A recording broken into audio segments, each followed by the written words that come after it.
We both hit a moment separately in different seasons of our lives where we needed this, but this didn't exist. So we became it. And that's why we're here. Welcome to the Rebellious Woman. I'm Delina Blackwell, And I'm Cynthia Calori. and we're the founders of Positive Female Awakening. And this is our podcast. Yes.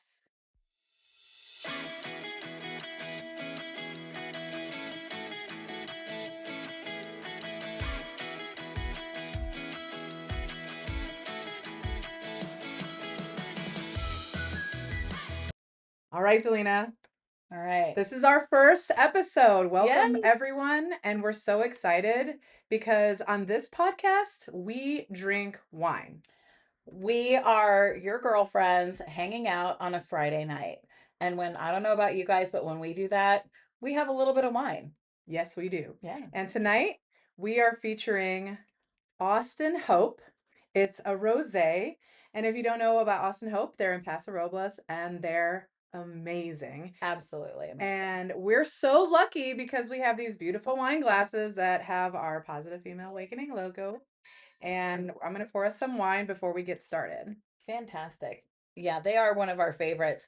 If you ever want to go for a tasting, this is what they pour when you arrive. They pour you a little taste of this when you arrive. So I figured this is an awesome way for us to start our podcast. That's great. With this. This is definitely more than a taste. It is. It is. As it should be. It is. Cheers to our first episode. Yay. Yay. Mm.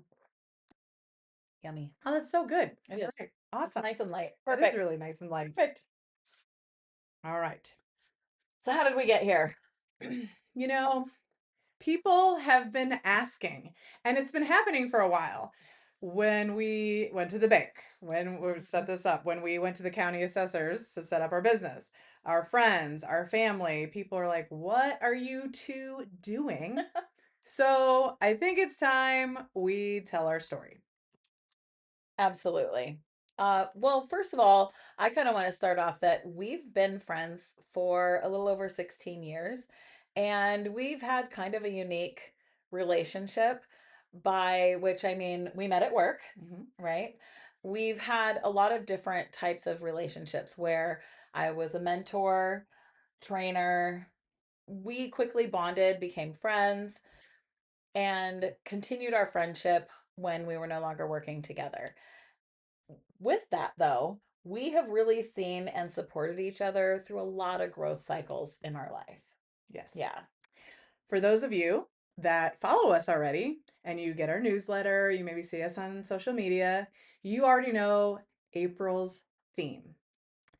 No one is coming, become her. Major events occur in our life, right? All the time. And when a major event occurs in our life, that often leads to a transformation where we become a new version of ourselves. And that's how growth happens, really. The thing is that when those events are happening, we really have no idea that that's going on. We're just in that moment, navigating it the best that we can and hoping for guidance, hoping there's some support, but we really don't know that any type of transformation is about to happen. And that transformation and a new version of ourself often can take years to occur, really. So in 2012, I was at a psychology conference in San Francisco and I got a phone call from my brother. My mom had had a stroke. It was a major stroke. And so I got in my car and I drove the 3.5 hours north to where she was. And when I walked in, it was bad. It was. And so my mother was a very clear person and strong. She was very clear in her wishes, and that was absolutely no intervention if something like this were to happen. That's not always an easy thing to execute, right? But I took her home and I spent the next 2 weeks caring for her. She, this was late April, April 27th to be exact, actually, is when it happened. And so after I took her home, we knew the end was coming.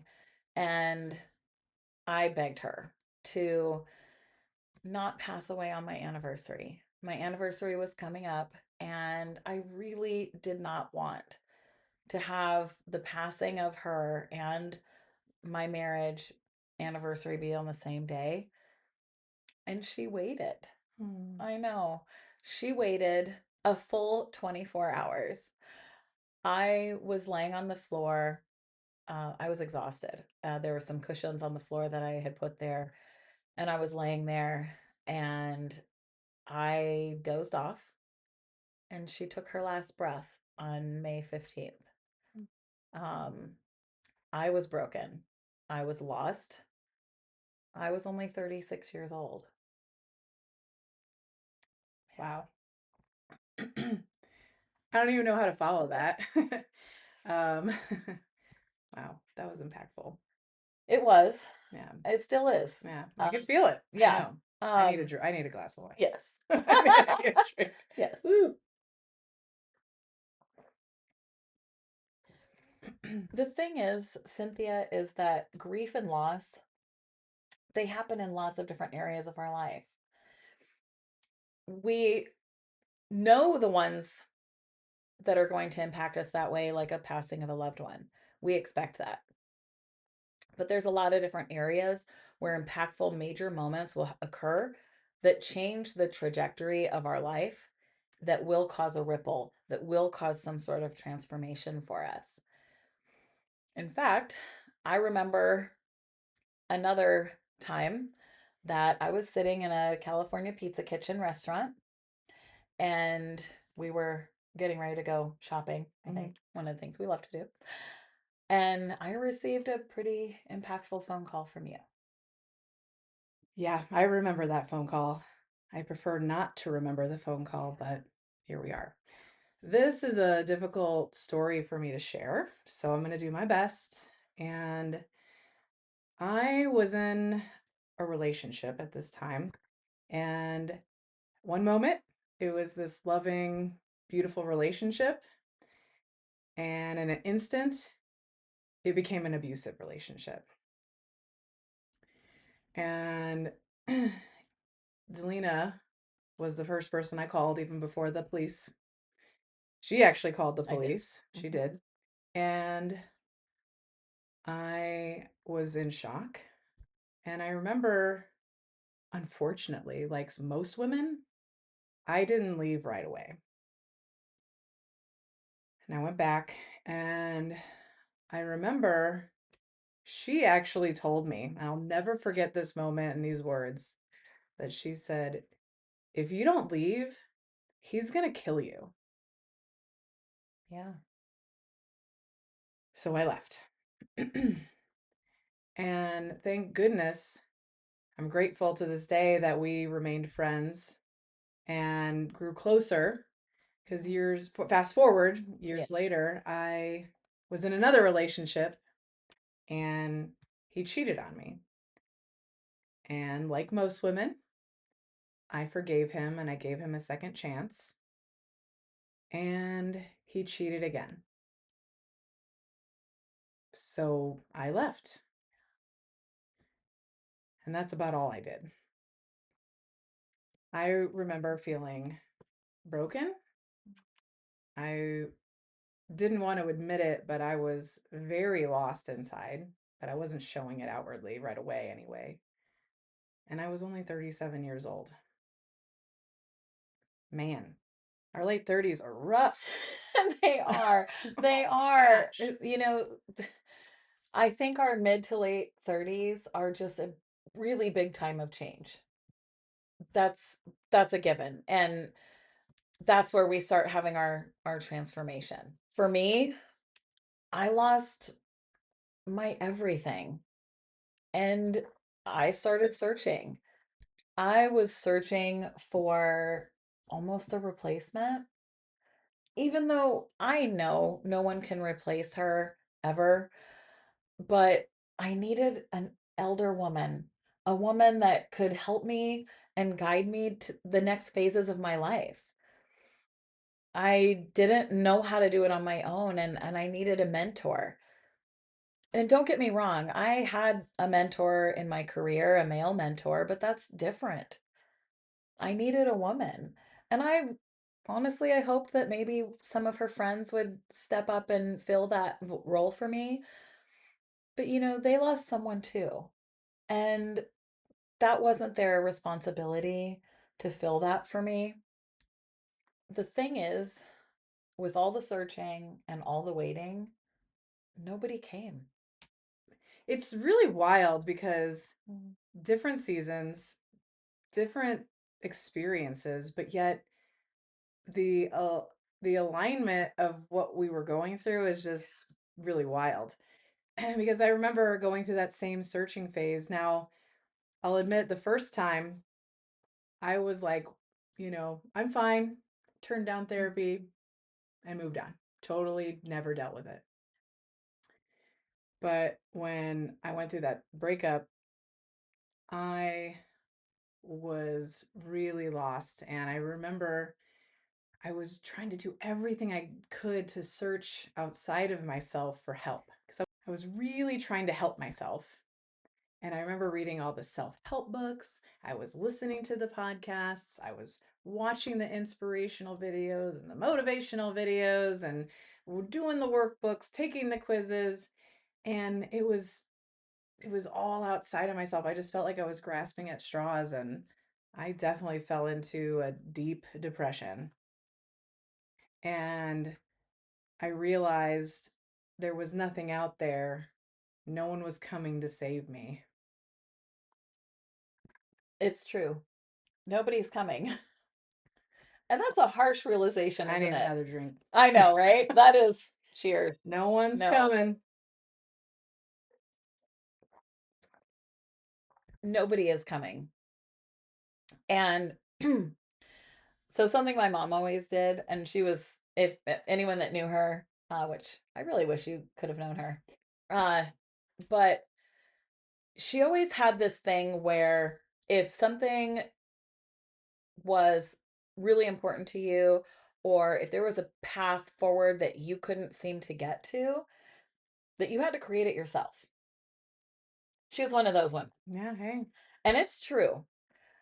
So I came to a realization very stubbornly. I did not want to. I often am forced into things that I don't want to do, that are uncomfortable, right? I laugh because it's very true. It is. So I had this realization that I had to create this mentor for myself. I had to do it.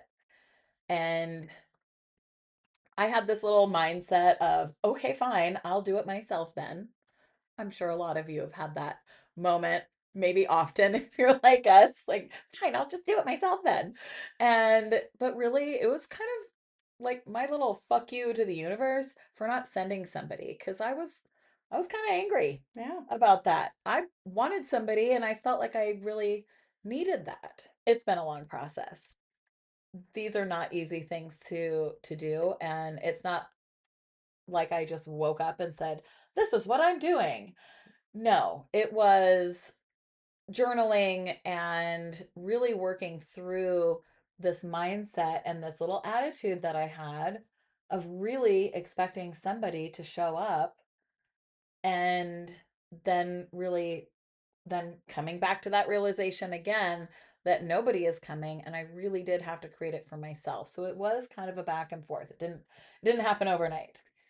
Yeah, it just reminds me again, just trying to finding the congruency between our two Yeah. experiences of like these moments of isolation, right?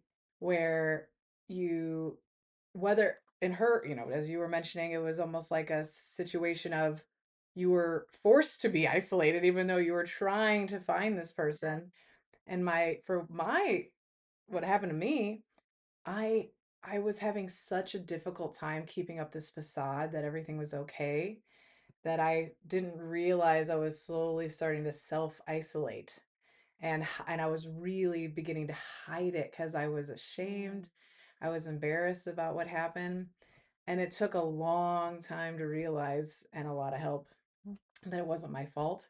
But honestly, because I couldn't figure this out and I couldn't get myself out of it, I was fortunate to be surrounded by a lot of really wonderful friends and family, and I got help. I went to therapy and it changed everything. I finally had language that described what I went through. I had tools to actually process these two traumatic experiences. And thank goodness, because it it totally changed my perspective and helped me dig myself out of this hole that I didn't even realize I was in until I was like, oh, I can live life and be with others and be happy and joyous, and I didn't actually do anything wrong. In fact, I actually did everything right. I just didn't know how to process it. And I realized going back, thinking about all the books and the podcasts and everything, that it was just so surface level, that it was just distraction. But until you heal yourself, you can't really ever integrate those things. You really can't. It's I think a lot of people get stuck in what you're talking about. It's similar to what I felt that I was stuck in, right? That searching for somebody and looking outside. That's what it is. It's surface level. It's looking outside. It's not integrating. It's not looking within. I did the same thing. I Yeah, I did all of those things. But at a certain point, I became the woman I was looking for myself. Yeah. I didn't create another person to be that for me. I became the woman that I needed. I stopped the outsourcing of everything and was looking inward more. The thing is, you can't do it alone. You couldn't do it alone. I couldn't do it alone. Neither can you. You have to reach out, right? Mhm. And community is going to help with that. So for my journey, I as I was trying to create myself into the person I needed, I started bringing other people along my growth journey and building a community of people. And that was a big impact for me. I tried to bring wine along with me when I was going through this. And you know what? Even to this day, this wine has never let me down. Mm, it really doesn't. It's always been there for me. But I laugh because it's something that we really do enjoy We wine. do. Yeah. It's a very big part of our lives, and it always has been, for the good and the bad. Never let it get too bad, of course. But No. in reflecting on all this, I realized I go back and I think about, man, I had such excellent discipline. Like I didn't have a problem with discipline. I No. obviously bought the books. I was Mm, figuring out what podcasts to listen to. And I remember I'm like, oh, I listen to this podcast and they know these people. So I started listening to this. yeah. And I was just on this roll. So I had the discipline to do the right things. I just didn't trust myself. And how wild it is to look back and go, oh, where was the self trust? Mhm. And it's hard to even put words to thinking back to that version of me. But I realize now that I really was looking for validation Mm. in these men in my life and just outside of me, waiting for somebody to show up and like hand it to me. Like, here's Cynthia, here's your self-worth. You're No. good to go. And that's, unfortunately, Mm. I can say even though I didn't want to, I had to walk this path, and I had to integrate and I had to learn my worth again. I had to learn to trust myself again. Because in all honesty, I never made any mistakes. Mm-mm. I just was thrust into these life situations and I didn't know how to deal with it. And that's a tough time to be going through that. But now it's just one of those things that I'm looking back, I'm almost kind of happy it happened. As strange as that sounds. I don't think it really sounds that strange because all these moments, it's usually not the happy moments and the good moments that give us a life transformation Yeah. or where we become the better version of ourselves. Now we've had a lot of great moments in our friendship throughout this long friendship that we've had, Yeah. but our growth really is not coming from the times when we go and do some wine tours at different places or travel together. We've traveled a lot together with some of our other friends, and it's a lot of fun, and we grow in some ways, but that's more us being silly and having a good time. The growth comes from the uncomfortable things. It comes from those times that try to break us. That's where it comes from. Man, those Mhm. those times just show up, don't they? It's terrible, but I would never want my mom to be gone. If she was here, she would be so excited and so proud of what we're doing. But Yeah. I wouldn't be doing this if she hadn't passed away. So we all become a different version of ourselves. I had to grow into this person, the person that I really needed. And that way, hopefully, there's other people that need to know this story that can learn from my growth and know that you're not alone on that journey and that these difficult times are going to produce something beautiful inside of you. And I know we've had a lot of those conversations, especially when I was struggling or you were struggling. We've both been there. Like I said, we've supported each other through a lot of growth cycles in a lot of different areas of our lives. These two times just happen to be those main pivotal moments that kind of, like you said, thrust you into this whole journey of personal growth and really looking inside rather than outside of ourselves. I just want to say, when it comes to the journey, I'm winning on the journey of drinking the wine. Uh, We are winning. We are we're winning. winning, but I'm winning as Yes, I you drink are. more. She I is. am killing it. Dang Look, it. you see that? Oh my I'm gosh. killing it. You Dang. talk a lot. Mhm. Growing up, I always wanted to be a talk show host. So Well, your here we dream are. has come true. I'm Thank gonna pour us goodness. more wine. Yeah, could you? It's That would really for be, me more than her, it but is, you but this is how I can keep up. I'm actually know. very competitive, so this is becoming a problem, lady. When we went into the project planning for podcast, Rebellious Woman, we did not discuss the competitive nature of our drinking. It's always been this silent thing I think we've had Yeah, between each other, but now that it's going into the public eye, now it's a race it always. is. It is. It I don't is. know It I is don't a know race. exactly what you win at the end other than Happiness. joy. Joy and happiness. Really, what is it? This is, and I hope you guys are sitting on a Friday night with a little bit of wine with your girlfriends. Uh, it's okay to cry a little. It's okay to get a little uncomfortable. It's okay to grow together. And it's okay to have some wine together and enjoy those moments because life is full of a lot of beautiful things and we need to enjoy it. Amen. Yes. You know, I'm just gonna say, go as we continue our show here today, that I think it's important to look at something I learned is, and I'm sure everybody that's listening can relate, is clarity doesn't show up before you do anything.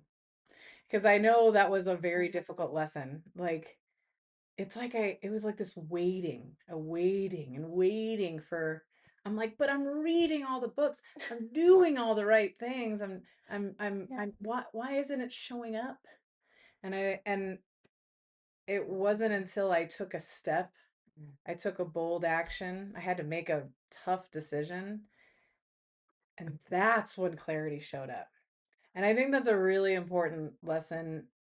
It's easy to say out loud, harder to execute, but Whenever you feel like you feel that sense of no direction, maybe the lost, the feeling of being lost, and just remember it might be that you just need to take that step. You need to take that bold action and trust yourself.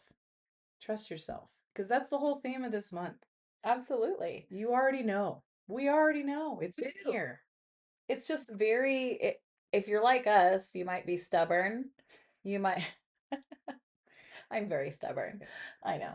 I might be the most. It's a good quality. I think it is. No. It is. It is. Just It's kidding. It's a also good, called conviction, yeah, conviction. right? Ooh, strong So word.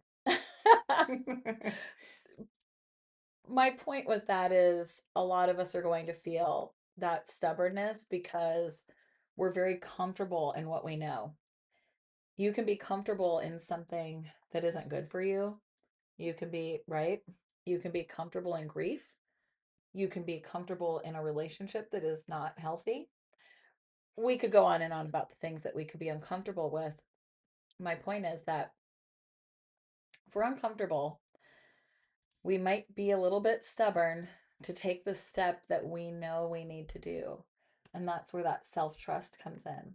I had to deal with that in the same way you did, is I had to trust that I could lead myself, that I could use all the knowledge, all of the kind of training that my mom instilled in me, that I could use all of that.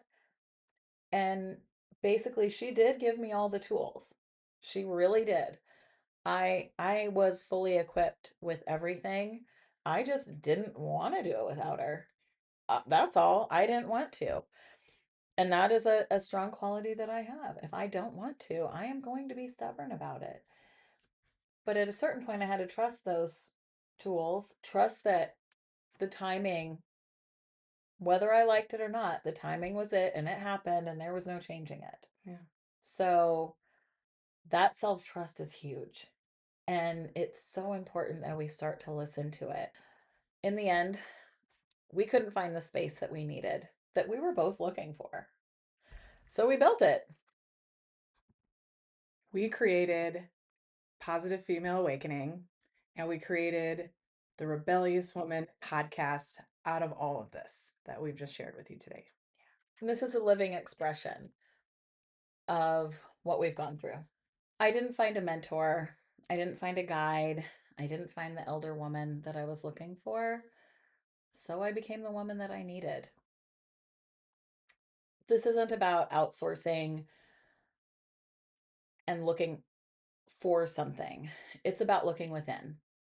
And when you do that, you start to find some clarity in what you're doing. It's not about doing it alone, it's about having other people around. It's being informed by a community, but not depending on it. Most of the time, we're not stuck. We just don't trust ourselves to take the next step. And there's many times that we'll make the right decision, but we skip the healing. And it turns out we cannot fully move forward until we really process what we've been through. And we take time to reflect on it. And that is so pivotal. Like such a hard lesson to learn. But man, again, I'm gratitude queen tonight because I am grateful that I have learned these lessons and I'm even more proud and I'm so joyous that we even get to share this with you today. No one is coming, but that's the most liberating truth you'll ever learn. Becoming her is not a motivational phrase. And I know you might be hearing that right now. I have. It's actually a daily decision. It's a daily decision to stop the outsourcing of your clarity, of your worth, of your direction. You have the direction already. You know where to go, and you can lead yourself. Cheers to that.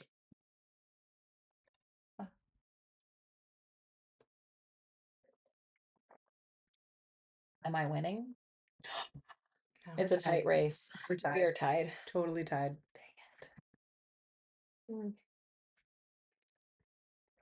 I'm winning. Dang it. We want to leave you with this. What is one thing or one area of your life that you've been waiting for permission to act on and move forward with?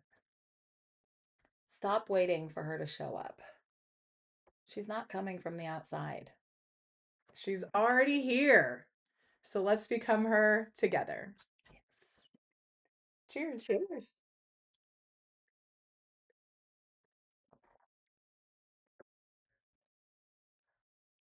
Bam. Done.